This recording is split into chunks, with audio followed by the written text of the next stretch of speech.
Who were the ancient pharaohs of Egypt?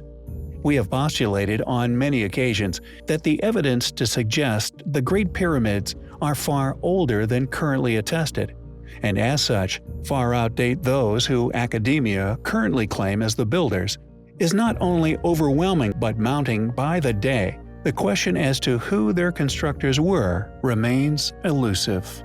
Another enigmatic mystery still to be answered, if one goes by this premise, is who were the mysterious figures who have been found dotting the Valley of the Kings. Were these jewel-adorned mummified individuals the actual original constructors of these awe-inspiring, as yet unexplained ancient ruins?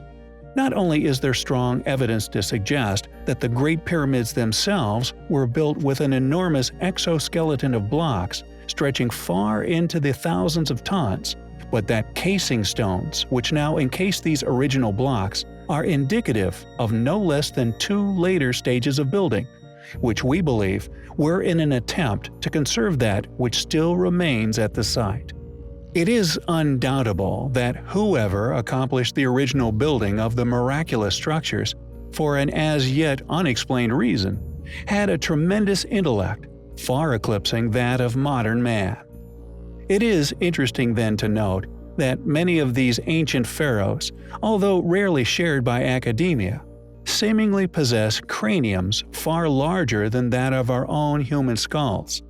This extra size could be an indicator of a far greater brain mass than that of us, and thus a far greater intellect, possibly making this mysterious group of leaders, each possessing an elongated skull, likely candidates for being able to have accomplished that which we now look upon as seemingly impossible achievements of ancient architecture, often concealed by their headdresses, depicted on the many surviving statues of these individuals, which has allowed academia, and indeed the many museums who display such ancient art, to conveniently overlook that which lies beneath. Elongated skulls have been found all over the planet. Interestingly, or rather compellingly, found within close proximity to the many now unexplained ancient ruins found all over Earth. Were we visited by these beings? Subsequently, due to their enormous intellects, becoming our leaders? And due to their astonishing capabilities, once perceived by ancient man as gods? Additionally, many ancient, still surviving tribes still practice a form of head binding.